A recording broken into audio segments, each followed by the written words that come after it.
Hi, welcome and namaste to the Yoga Out of the Box podcast. My name is Marvin, and on this podcast, we try to make yoga as accessible as possible for everyone, as well as educate yoga teachers all around the globe and make yoga more diverse, more interesting, and more like kind of a modern lifestyle. That's why we bring you each week a new super interesting conversation with a yoga teacher or practitioner from all around the globe with different backstories, with different life experience, with different kinds and styles of yoga and movement and mindfulness and well-being overall. And so I hope you stick around if you're down for that. This week I had the honor to talk to Mana, which is like a yoga teacher living actually in Barcelona from the States. And she has like a pretty active yoga style. She is like teaching rocket yoga and she's doing like a lot of super strong acrobatic stuff as well, like hand balances, acro yoga, obviously, and a lot of more. And it was super interesting to hear her story, how she started out like from a more or less weak position and never had this kind of strength before, and now is working towards that. And we found so many similarities like in her personal journey as well, like in the different ways like yoga improved her life, about like teaching in a foreign country or like speaking another language and cueing a different kind of modalities. So I think there's a lot in this episode, not just for like yoga practitioners, but as well for yoga teachers. Yeah, let's dive right into it. Like always, guys, this podcast is without any advertisements, so it would be super nice if you stick around, if you follow the podcast on Spotify, YouTube, Instagram, if you leave a comment below, if you choose to like spend more time on this podcast, that would really help us out. And now enjoy the whole conversation with Mana. Hi, Mana. How are you? Good, how are you? I'm fine, thanks. Mana, for the audience who may not already know you, could you just shortly introduce yourself and give us a bit of backstory to you? Yeah. I am a rocket yoga teacher. I live in Barcelona. I've been doing yoga like pretty regularly since 2013, and I have a lot of different interests like in movement and acro yoga, climbing, stuff like that. Yeah. Okay. How do you get first into touch with yoga or with all this kind of movement? Because it sounds like you have a like really like kind of physical background. Actually, before I did yoga, I was not a physical person at all. I didn't do anything. Interesting. Yeah. I was like really into art and books and so actually like becoming a yoga teacher was just really not in my idea as a younger person. And I also like get really nervous public speaking, so it was always like I don't know teaching yoga. So it's really different, like the where I am now to how I used to be. Mm-hmm. It's really changed a lot. Like even my father was like he was always kind of into martial arts and everything. And so when I became a yoga teacher, he was just like in shock. It was like, wow, he's like, you've never done anything like physical before. I thought that you would never do something like this. I started because I think around this time in 2013, Instagram just came out, and I saw a girl doing like a pincha, and Yeah. she put like hashtag yoga. And that was my first initial interest. You know, I saw this posture, and I just joined any yoga class. I didn't even know there were different styles. I joined a Bikram yoga class, Wow. Yeah. which is so difficult.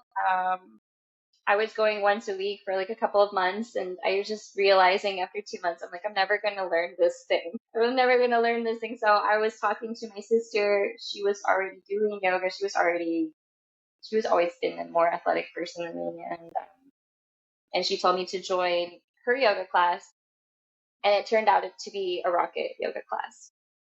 And so when I joined, I was like super excited because it was like, okay, great, finally, like there's this posture in it. And it was actually so difficult for me in the beginning. I couldn't do anything. Like I couldn't do the bakasana, chaturanga.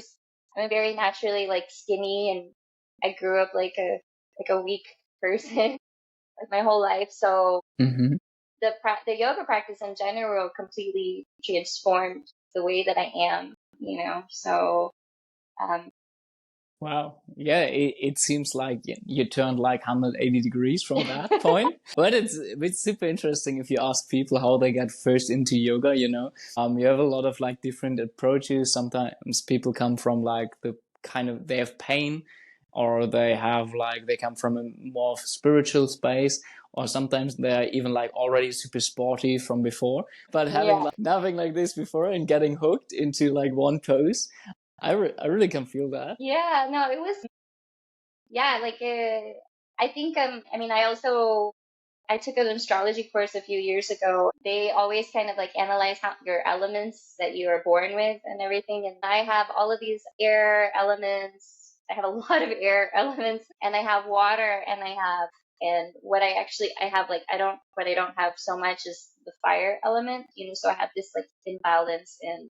the girl that was giving the class, she was like, you know, she's like, people who have these certain elements, like, you would probably be really shy and really meek and like soft spoken, and they were sort of qualities that I told her was like, I mean, she's like, does this resonate with you? This was just like a couple years ago, and I was like, well, it doesn't resonate with me now, Mm-hmm. but it resonates with me like how I was before I did yoga, you know, because rocket is such a fiery practice. I That's think it what I was thinking. It's like super interesting because now this is even brings to you, you know, what was missing in a kind of way. Exactly. And I think this has made me a more balanced person, like more outgoing, more expressive. And so it just kind of naturally, I was like, oh, because she's also teaching rocket yoga as well. And I was like, you know, I think it was the practice that really changed me a lot, you know. And so she was like, yeah, I think so too. So for me, that was like, okay,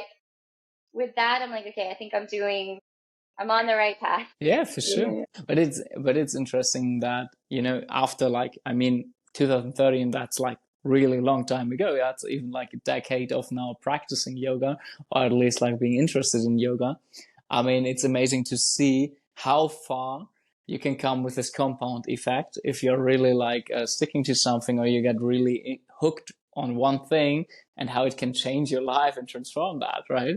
Yeah, for sure. I mean, yeah, like it's opened so many doors, you know, like different doors to different physical activities, but also on the spiritual aspect as well. You know, when I joined, I was not, you know, I was all about like, I want to learn this theme show. You know, I was not thinking that I would want to learn about meditation or learn about the philosophy or sutras. All of this came so much later down the line.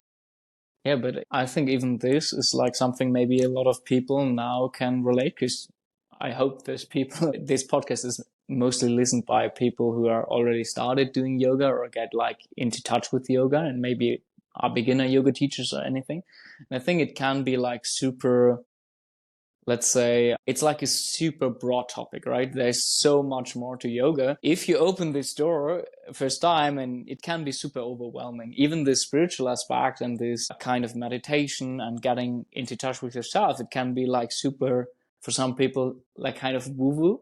And so, you know, it takes like, so I think it takes a lot of courage to go into that. And so it's easier to start with something like the physical practice in a lot of things. And if you get hooked by this pincher, I mean, in the end, it brings you where you have to go. Yeah, for sure. I mean, I definitely think also like um as yoga teachers, and I get it a lot, like some of my students, because I also teach rocket teacher trainings now. I Mm-hmm. started teaching teacher trainings like in 2020. I started with immersions in 2022. I started trainings and everything. And so this kind of, before that, I was just teaching more like classes, you know, and in classes you don't have so much, there's not so much time Def. to speak about like deeper topics and everything. And you know, I live in Spain, so when I first started teaching, I started teaching in Spanish, which was when I started teaching, I had a really low level of Spanish. I started teaching in around 2015. And you started teaching in Spanish. Wow. Yeah. Okay. Well, I started some private classes in English, but I knew that if I wanted to like reach a larger public, I'd have to teach in Spanish. And so I just had really basic level, and I was so nervous, I was just like, okay, I made so many mistakes, and really I just wanted to teach, I mean, in the beginning I didn't even want to teach, but I kind of felt like I had progressed so much in my practice that people wanted me to teach because they wanted to come to my classes, and I was always kind of like putting it off because I was always shy and I was nervous about my level of Spanish. And so kind of like, and I was also young too. I was 25. And so I was like, I don't know how to, I was like the spiritual part of the class. It's not something I ever really felt comfortable expressing, Yeah, for but sure. now that I'm older and I have more experience and I feel more comfortable speaking in front of people and feel more comfortable, and I have more experience also with my own like spiritual practice and meditation practice, I feel more comfortable in the trainings to kind of go deeper into it. But in a normal like 90-minute rocket class, it's like Yeah, I there's focus on not the so much. breath and I'm like, let's go. But it's interesting that you say that because I think even here, a lot of people have this kind of feeling confident teaching is a whole nother level than being confident with like practicing, because I think even if you manage to be really good in the physical part of your practice and the asana part, that doesn't make you just from the start away like a super good teacher, right? Oh no, definitely not. But like you said, if you feel this urge, okay, people want me to teach and I already progressed in my own journey, and then you start teaching from this point. I think for me, teaching as well is a kind of like practice, like another kind of practice of yoga, right? For It's sure. and having the confidence to teach like even in a foreign language is like in the beginning like so hard. Yeah, I would get so nervous. I would look at the list of Yeah, people. I'm like, oh my God, they all speak Spanish. I can No. imagine. But for sure, I definitely think that there are two parts of like myself even, I have like I have personal goals in my practice that I would like to achieve, and they are completely different from the goals that I want to achieve as a teacher. One is more like my job. Also, I love to teach as well. I'm always thinking, how can I teach something better, or how can I express something better, or transmit something better? And I mean, even till now, I like practice certain lectures just so that I can make sure that I come across, like, make my information come across clearer because they're just so. Yeah, yeah. I think it's like even so there will be never like something like the perfect teacher, that's for sure, and you can always improve. But I think it's so important to like stay like curious and like even re-ask yourself, okay, how can I bring this or this message like much clearer to the audience? But you're right, it's sometimes so hard. Even 90 minutes can be so short if you're just like even rocket is like, so you said in the beginning you got to rocket because it was the first class which really hooked you, like from the poses and from like the aspect. What else was like in rocket which you thought, okay, that makes me like so interested or like keep me going that I want to be even like a rocket teacher?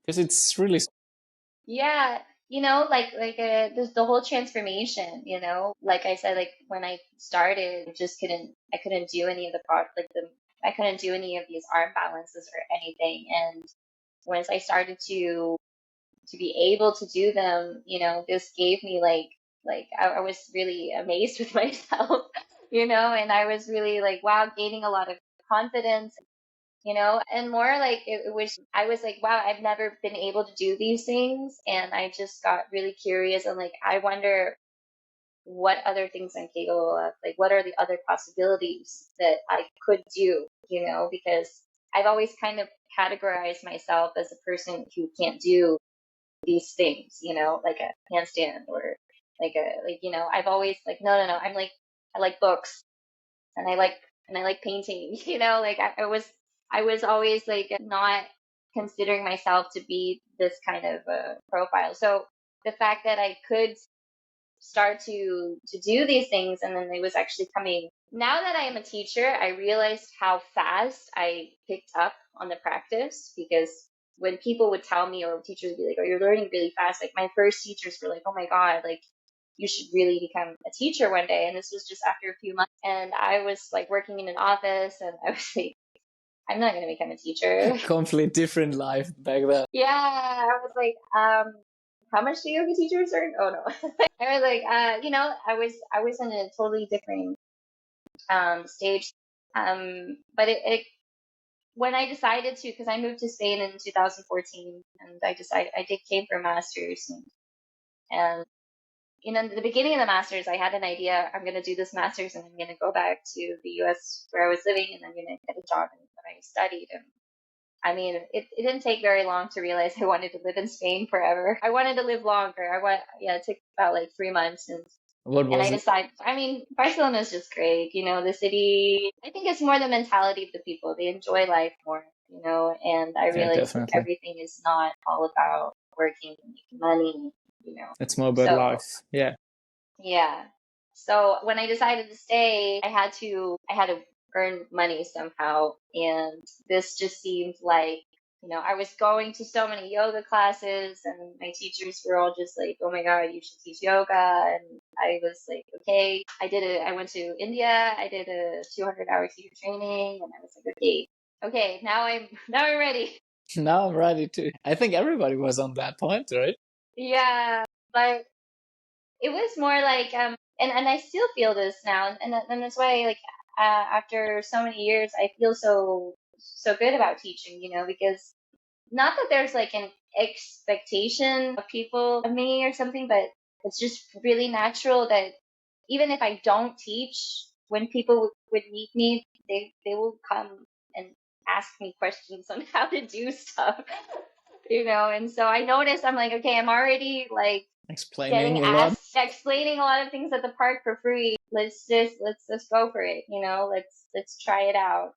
So yeah, like putting myself out there, and I'm really happy about it, because like it still happens till this day. Everybody always comes up and, how Yeah. do you do this, and how do you do that, and what do you think of this? Being honest, so I will link your Instagram below in the episode description for sure.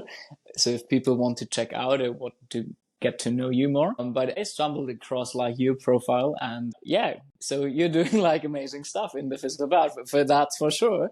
So I think that's for sure super impressive. But what do you think is like the thing that changed in your perspective? Because you said you even like now developed after all this kind of teaching and all this kind of self practice, even like your own spiritual practice. How would you describe that? Because like I said before, it's like for some people, like it feels kind of like hard to get to that, right?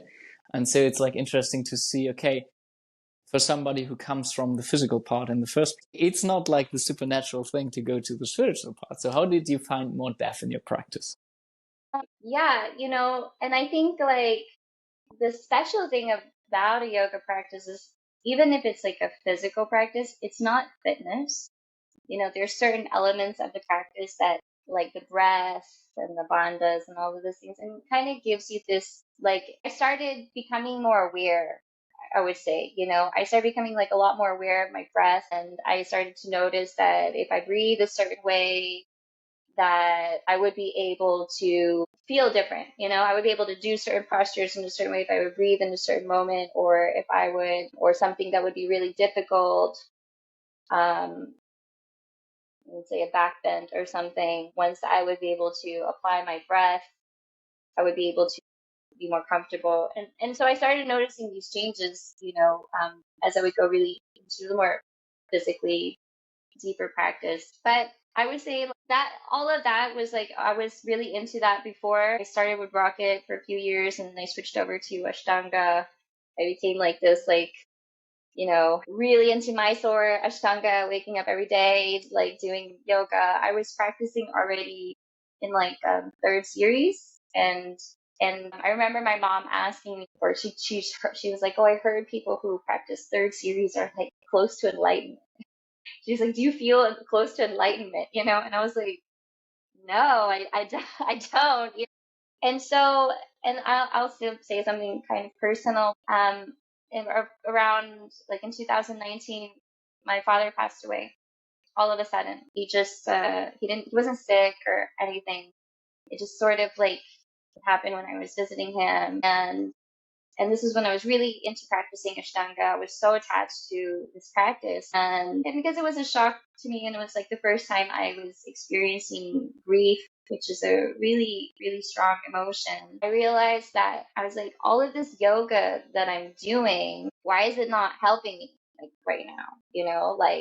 Like I'm so dedicated and disciplined, and it put like a kind of like a little stop on the practice a little bit, and I tried to kind of get back on it and everything. And then um that's when I realized that it's like, okay, like there's some, and the things will happen like this all the time throughout life. It's not like one big experience that will happen and that will change everything. I just feel like a lot of different like incidents like this will and can occur in your lifetime, and so understanding how to deal with these moments is really important, and so I started to kind of like read all these different books and reread a lot of like yoga books and stuff, and like I realized like I'm kind of like searching for something that maybe like I don't know how to explain it. I was trying to search outside of myself basically, for an answer on how to get through this hard moment of my life, and then I have a book that's called like the Path of the Yoga Sutras, which is it's basically the Yoga Sutras in an easier way for you to understand, and like understanding your sufferings and all of your afflictions. And so all of these things, I'm like, okay, I realize mentally there's a lot of things like that I'm not actually prepared for, And so all of these things, like the practice of yoga actually comes back all the way down to one thing. It's like it is a physical practice. Like a part of it is the physical practice, but then it is always so much deeper. No, we always like, oh, the yoga practice is not just physical, and it's true. I think it was good that I had already these like this practice to kind of give me a base on kind of having a certain awareness. I think before, if this had happened before I did yoga, I think I wouldn't have been so aware. Like I feel like the practice gave me an awareness of more of what's happening to me, like mentally and emotionally. Like I can be like, okay, this is what's going on. This is how I feel. When it came down to it, the thing that made me feel better was compassion. I started to message people that maybe I lost touch with, or that we fell out in bad terms, and I started to kind of like go out there and ask for forgiveness and forgive as well, which kind of seems like grief from death. And this, maybe there could be totally two different things, but for me, It's I don't know. fulfilling a karmic cycle. Hey, just a short reminder, if you found something valuable for you in this episode so far, it would be super nice and supportive if you could like share this episode with family members or friends, or if you could just follow the podcast along for like new upcoming episodes, leave a good review on the podcast player if you trust, and back to the episode with Mana. Yeah, it felt like it was the thing that I had to do, like kind of also admit when I was wrong, and all of these things, and I think this is also part of yoga, if you really Yeah, for read the sure. sutras and everything, all of this is encompassing it. And once I started to do that, I started to feel a lot better, and that's when I started to, okay, that's like, okay, and to sort of kind of take that step, not so much like I'm still so much into physical practice, but also kind of like, okay, the practice goes so much deeper than that, But I do think that it was sort of this doorway, because I was already starting to become a lot more aware of my thoughts and emotions through the practice before, and then when this came, it's kind of like, I guess I was more like attached to like I was really attached to the physical practice. I was like expecting it to to fix all To of my do, problems. yeah. Yeah. I can totally relate to that. Yeah. But what really sticks out for me is like, so 2 points, which is first how your your journey played out over the long term. So I think you are a good example in your way, like how you got like all the time, like different kind of challenges and steps, which brought you deeper into your journey. And I mean, even in the end, like this realization to even practicing the third series is like already super advanced, and like realizing, okay, there's so much more to yoga than just this part, right? But on the other hand, I can totally understand, because for me it was the same, this building this awareness with the daily practice and just like first getting to know me. I couldn't even sit still for like 5 minutes to meditate. Everybody's like, oh, you should have a meditative practice every day. That's so much more important than like doing asana or doing Ashtanga. But I couldn't. I just couldn't. Until I get like this awareness of breath and like movement and like, oh wow. Now afterwards I can sit for like a long term, really, and get into touch with myself, or can like get to know me and feel what I feel. But it's like super, super like difficult to build this from like the scratch. So I think, like you described it, on your way to overcome these obstacles, it's super interesting that I had to like smile a bit, because you said you reread a lot of books as well. I think everybody did like the same in this yoga teacher trainings. Everybody wrote the Bhagavad Gita and the Yoga Sutras, and it was okay. Yeah, I know this stuff, but it's a whole different level to really, you know, if you come across all of this in your real life and you have to deal with that and to face like real obstacles. I think everything we are doing on the mat is just preparing us for the rest, which is like outside the mat, right? Exactly. Yeah. And this is what I like about, this is what I totally agree as well. You know, I really noticed that it's so connected. Like the way that you handle certain challenges on the mat, you know, like do them? Do you go for them? Do you skip them? You know, like I've noticed I used to teach a group of four women in an office, and there was like this the main boss lady, and then there was like the assistant who was like the second boss, and then there was like two administrative workers, you know. I taught them for 4 years, you know, so I taught them for a really long time, like once a week for 4 years, you know. And it was just so interesting for me to observe them, because like the one who would like really like when the practice would get challenging, like the admin girls, they would just kind of sit it out, you know. And the big boss lady, she would really try so hard to like to go for it and do it, and even if she would like fail, she was always trying. And then like the one that was kind of the middle, she would try sometimes, and so That's so it kind of just interesting. Yeah.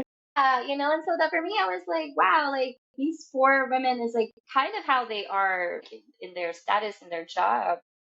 I mean, they are like that because it's just how they are in life, right? And the way that they would practice is just the same way how they would deal with things in their life as well, you know? And so that was kind of like a nice correlation to see. And that made me realize is like basically it's like how you handle your practice is also pretty much how you handle your life. I mean, there's no right or wrong way either. You know, it doesn't For sure. mean that she's better because she's, you know, because she's trying.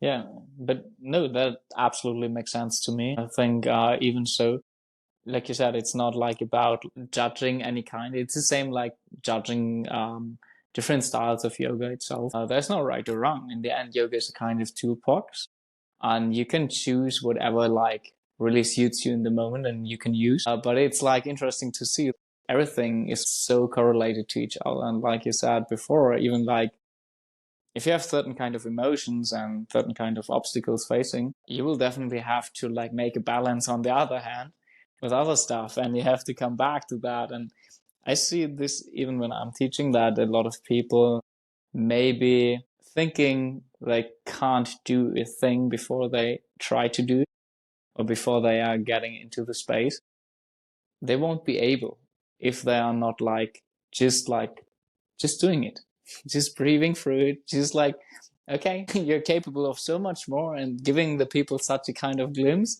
is like so interesting in the class, right? To, oh wow, I can do Bakasana. For sure.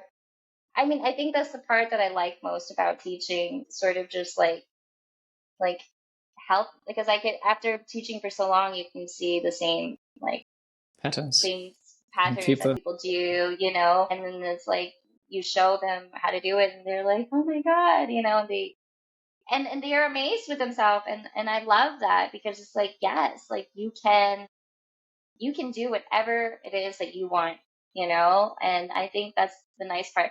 Um, because also, like, if you compare yoga to other disciplines, it can be fairly also like easy, let's say, you know, like certain postures, you know, like it's open for all levels, you know. It's not like gymnastics where you need to be like super strong to do gymnastics, or basketball, or you know, that you would need certain elements already that could turn people off from doing it. Like yoga, that it's like there's always a posture that you can do, you know, and if you want to get into it, I mean, anyone can do it. Anyone can find a class that they like, and they can find a style that they like, and that's what I think is really good, because I think we're coming into a stage of like human history in general that we're becoming much more aware. I mean, if you think about how we live now than how we did back then. Like back then, we used to think that cigarettes was good, you know, like, Yeah, you know. So I mean, we were not aware what all of these things could do to us, you know. And so I think it's like a really great stepping stone for everyone to kind of become more aware. And I think that's pretty much, if you want to live like a happier, healthier life, I mean, becoming aware of yourself is just like the best thing that you could do, you know? and in the end, it's the core of yoga, right? Like to, from the word of yoke, like to unite something, and like to really get aware of yourself, and like getting in touch with the world and being aware of everything. So yeah, I see it definitely.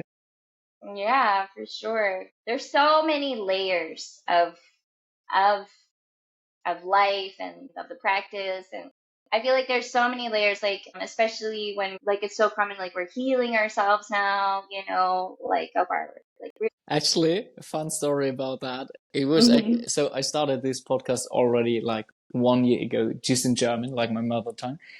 When I did so, it was because I came first back after like 2 years of traveling and teaching yoga around the globe. And it was really, I was also, I'm basically coming from an Ashtanga background. Now I'm doing more like a Vinyasa style, but it was more, okay, wow, in Germany, every studio is just doing like yin yoga and everything is like so relaxed and everything is about like well-being, which is not bad, but it's like just one side of, a thing.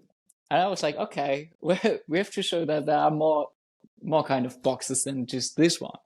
And so I totally see it. Yeah, no, for sure. Yeah, like I think that's the thing, you know, also because like we're like going back to like this like healing thing. Like we can't heal ourselves if we don't know what needs to be healed, you know? Like, and sometimes it's like, oh, we have like, okay, we have past traumas and everything. And I mean, all of this comes out, whether you believe it or not, or whether you're aware of it or not, it always comes out in your day to day, in your interactions with people, and the way that you are, you know, like maybe somebody says something to you and it triggers something inside of you. I mean, that means that there's something, you know, in you that is needing of healing or something, you know. And but a lot of the times maybe we wouldn't like admit that. We would like put that away and say that this person is doing that to me, rather than maybe there's something inside of me that needs certain attention, you know. I don't know where I'm going with that, but this is like what I mean is that there's so many layers all the time, and it's like becoming aware of how you feel, becoming aware of what somebody says and how that affects you. I mean, there's so many, and it's an ongoing process all the time, you know. And I feel like the physical practice is like how it is like how we were talking about earlier, how it's like a reflection, you could think of it the same way, that they're kind of simultaneously together. There's so many layers of yourself. Like for me, even if I am someone that people will think that I know how to do a lot of things, me and myself, I'm like, oh, but there's so many things that I'm discovering every single day, like that I could do better, or that I'm doing without thinking about, that I'm doing subconsciously, or like this part of my body does this and this part of my body does that. How can I, oh, I feel pain here. How do I fix this pain? So it, as much as it's physical, you can do that with your life as well. Like, oh, like this person made me feel this way, or I don't know, I feel like this. And it's always about this awareness. I think before we were all more like we have feel these things, but maybe we don't need to look at them because maybe they're not important because the main goal is like status or wealth or whatever. But now I feel Society like exactly now we're like coming into a different like kind of state of like era. Yeah. exactly. Yeah. No, I think like you said, in the end, like even the asana practice is just a kind of like tool to self-reflect and to get to know yourself better. And I think even so, if you know yourself better in the practice, you can like start observing yourself. I remember when I had the first time, I was so swearing in my head, like about like doing this trikonasana. And then afterwards, when I had this kind of like bad emotions coming up, I was like questioning myself, okay, why do I feel like this? And I think even nowadays, when a lot of people get more and more aware, so maybe you can share your opinion on that. So it's a kind of, on the other hand, that people start being, so I think everybody's searching for coping mechanisms in their day-to-day life. And I think even this kind of like spirituality or well-being or even like yoga can be like kind of coping from time to time if people just like try to like find an excuse to like deal with themselves and like losing this kind of awareness. They just like doing yoga here or they're going to this class and this class. And yeah, so what would you like say is it which brings the people like more kind of awareness in the practice? Yeah. So I think for sure there is some sort of like certain kind of like a special thing with the physical yoga practice. So in one of my lectures in the trainings, like I was talking about the bandhas and the mula bandha. And there's a book that I read about this. It's called the Mula Bandha, the Master Key. And they kind of like, they say that it's like the most important bandha because this is we basically like I'll give a very fast short version, but we always have like this energy, this like this kind of a certain prana, it's called apana, that's kind of always bringing us down, like not bringing us down, but it's always going down, and this kind of saying that we as humans were actually really divine, we're actually very or even godlike, but because of this energy that we have, is keeping us kind of down in this like earthly plane that kind of allows us to, not focus like a, how do you say it? Like, you indulge in all your earthly desires, and they say once you, through the yoga practice, once you start to activate your bandhas, especially the mula bandha, you start to redirect this energy, redirect this prana higher and higher, and you have more higher levels of awareness. And that is like on the most, I guess, like plain physical term that I could explain it, because how else could this be? I mean, also there are also gymnasts who use bandhas and maybe they're not spiritual people at all. You know what I mean?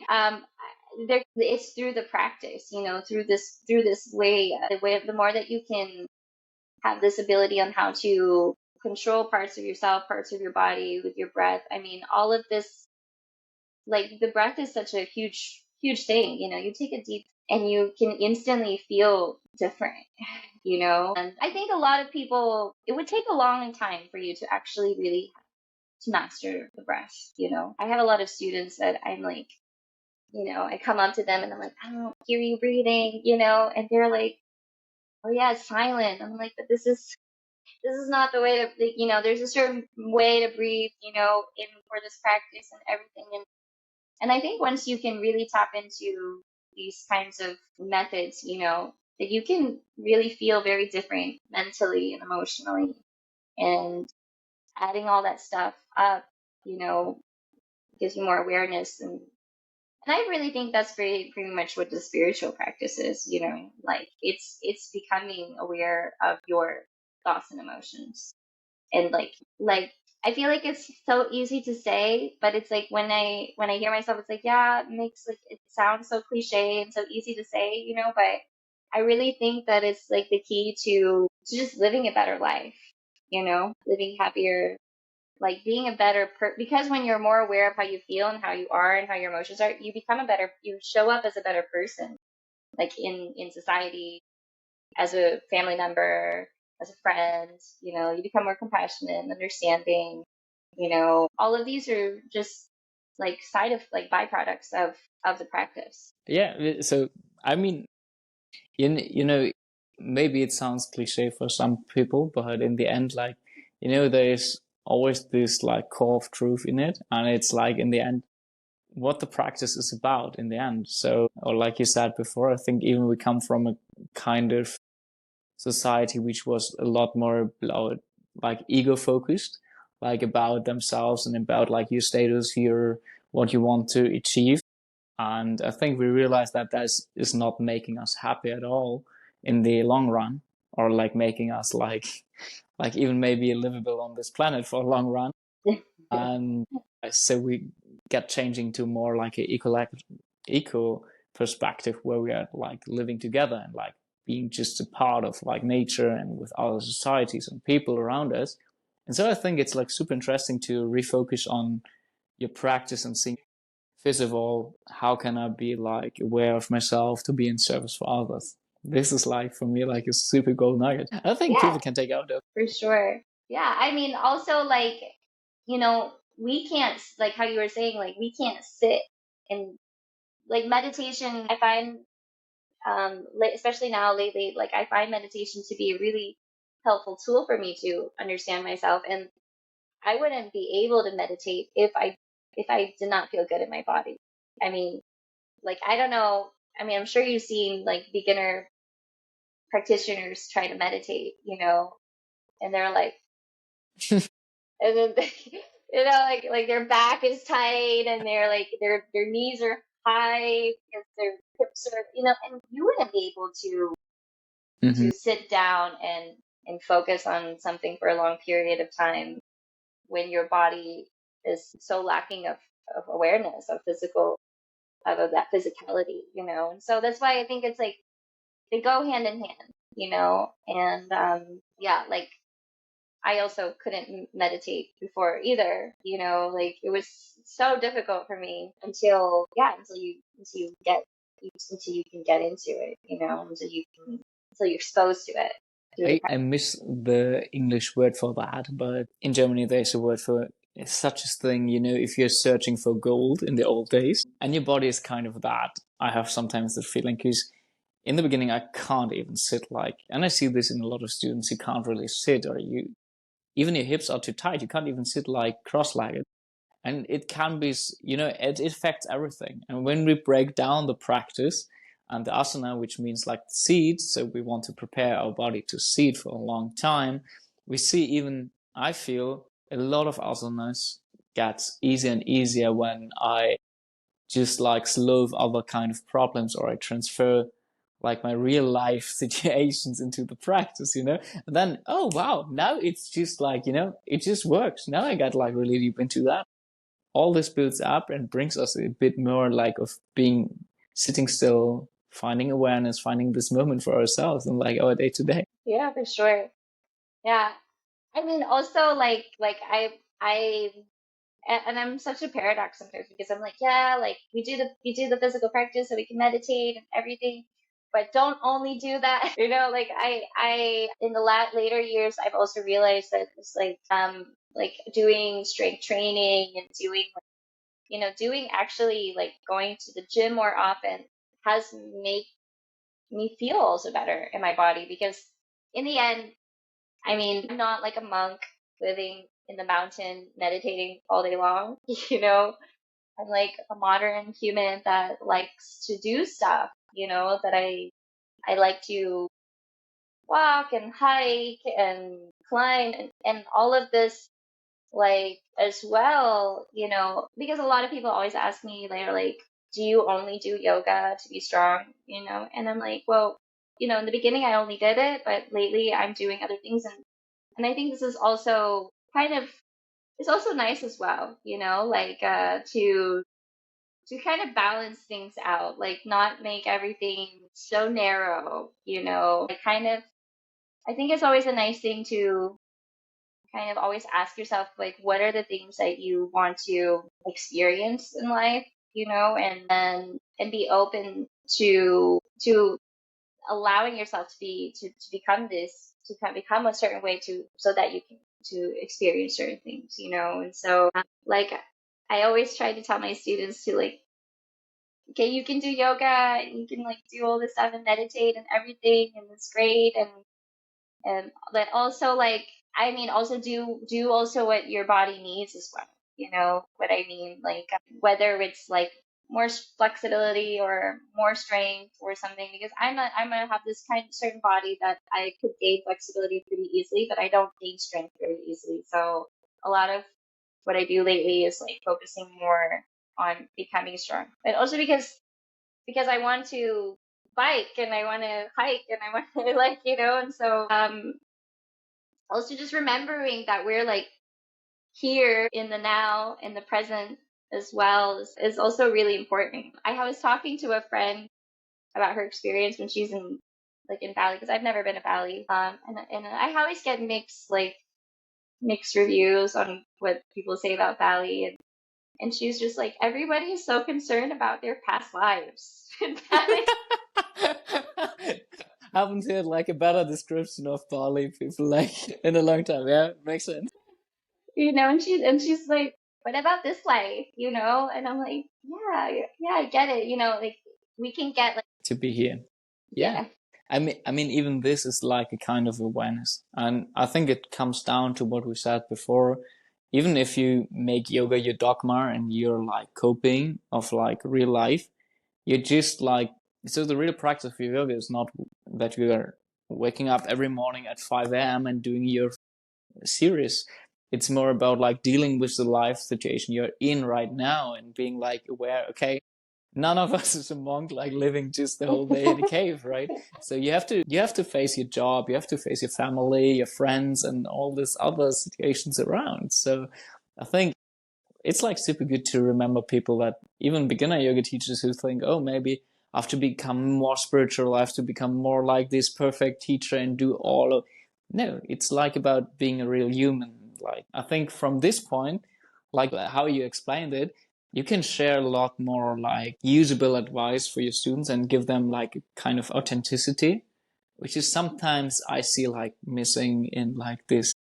Yeah, you have to be like full shanti all the time, and it's not against Bali. I really love this island, so I would definitely recommend you to go there once. But I know this kind of like and every time you get into a cliche, you should ask yourself, okay, let's see if there's not so much more outside the box.